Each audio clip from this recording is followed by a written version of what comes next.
Okay, good morning, appliance repair enthusiasts. We got the Hotpoint dryer, and this one probably the belt is gone because it does start, but it doesn't stay running. So if you close the door, push the start button, you get motor spinning. As soon as you let it go, the button comes up, comes back, and yep, the drum is not spinning. So you can. I hear a little vibration in the drum also. Yeah, the drum is spinning pretty loose. I can hear the belt just fell down. So yeah, we're gonna take this one apart. This one screwed right here. These two guys, the drum pops off, the top pops off. Then there's a couple screws there, and the front comes off. That should be pretty easy from there. And we'll probably want to check the vent. She says it was taking a longer time to dry. So I hear the vibration in the blower wheel when it's spinning. Most likely there's a bunch of lint there. So we'll check that out as well to get this thing up to 100%. Okay, there you go. So screws come out, the top comes up, and yep, there's no belt. Just a little spot where it used to be. And these are the screws to take the front off.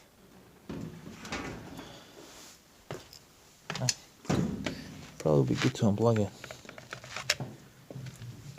So this top, when it comes up, gotta slide it to the side a little.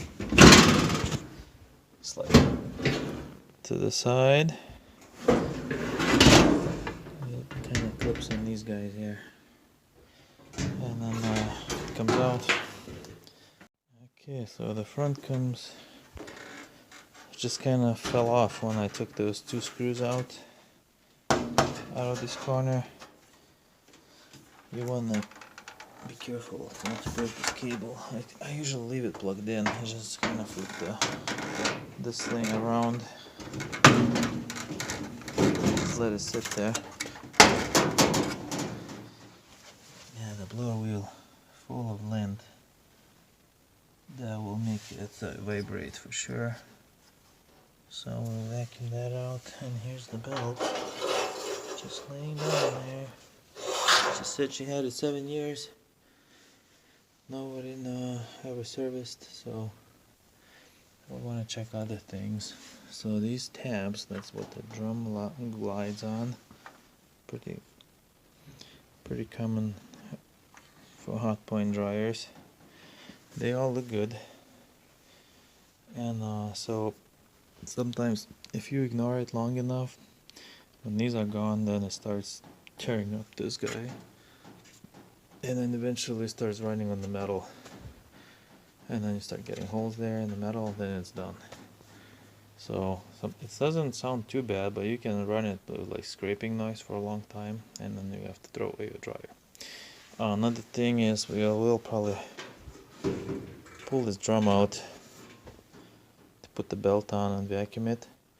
So this one has a little insert there in the back, and that insert, if it gets squeaky, you gotta replace that. Alright, this guy right here. This is plastic. That's what this runs on.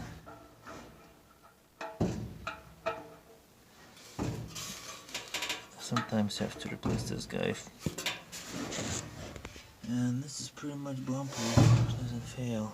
And this is a heater. There's a thermostat for high limit. And you can check the continuity between the terminals if you lose the heat. And these are the high limit. This is a regulating thermostat, and it's another high limit. All should have continuity when they're good. And there's a little motor here. So it does have a switch, a belt switch. Yeah, when you lose the belt switch, it doesn't, yeah, the secondary winding I think goes through the belt switch and it doesn't stay running when you release the start button. And yeah, we said it was a vibration, so most likely it's all the lint in there. I'm gonna bring my vacuum, bring another belt, and we should be back to life. Okay, so these baffles were very dirty, so they should look. Basically, what happens, I think if the either, yeah, you don't have a lint screen or the vent gets clogged and there's not much airflow, and then you're getting all the wet lint getting stuck on those baffles. And even though you clean your vent later, that lint that's stuck on the baffles, when it's spinning, it doesn't create a good airflow, so you basically don't have a good drying. So that's very important. Clean your vent so your house doesn't burn out. Also make sure you have a lint screen so you're not getting lint in the dryer. Sometimes you're getting lint and it starts piling up here around the heater and everything. This is a good design so the heater is up high so it doesn't catch on fire as easy as the one usually on assembly right here. So yeah, just a couple tips how to keep it safe and drying properly. So I'm gonna put this back together, got a new belt, and I'll see how it works. Yeah, the original belt was like really skinny. You can see it's cracking. Got a new one a little bit wider. So I don't even go by the model numbers anymore, by part numbers, I just go by length. So this one's wider, the pulley is wide. I know that belt's gonna fit right on it, no problem. So, and it's gonna last longer. Yeah, I'm surprised they used to make the belt that skinny back in the days. And actually this is not even the widest now. Samsung uses even wider ones. So to put this drum back in, I usually just hang it on a drum and I use it, slide it back in there, and then I kinda eyeball it. Probably gonna have to help it a little.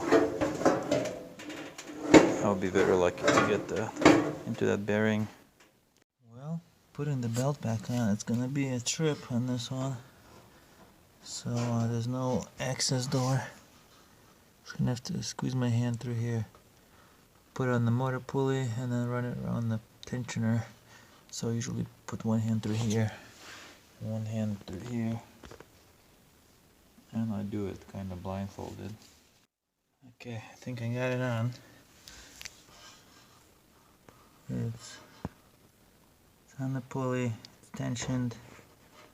It's kind of hard to see here. But anyway, when you do it, always make sure your drum the belt is right on the exact spot where the old one was. Otherwise you might think it's too short. And also after you put it in, give it a couple spins around without putting it back together so it finds its good position and it's not twisted. So when you put it back together and you run it, it doesn't pop off the tensioner. So I think we should be good. Let's put it back together. Okay, get the screws back in. Don't forget to put those in, otherwise it's not gonna be fun when the front comes off. Try to give it another spin after it's all back together. Feels a lot better. I'm gonna try running without the top off.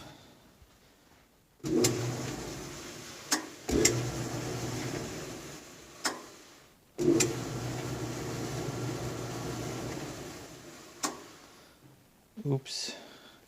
I think we're not engaging the switch, or the other issues are with this thing. Like centrifugal switch on the motor, but it's a lot quieter. Doesn't have that vibration anymore. Alright, take it apart one more time. Okay, so I just took the front off. I adjusted the arm a little bit so it's touching the switch, and total different outcome. So there was when I was putting the tensioner pulley on, this one is just such a flimsy design that it basically wasn't in the right spot, and it wasn't touching the switch. So the belt switch was thinking there's no belt. But yeah, most other dryers have pretty decent switch system, but this one is kind of all over the place, so it has to be just perfect. So yep, that's what it was. Usually it's one issue, and very rarely the belt would break at the same time with the switch, so I knew the switch probably is fine. Alrighty, we'll put it back together, and we're back to business.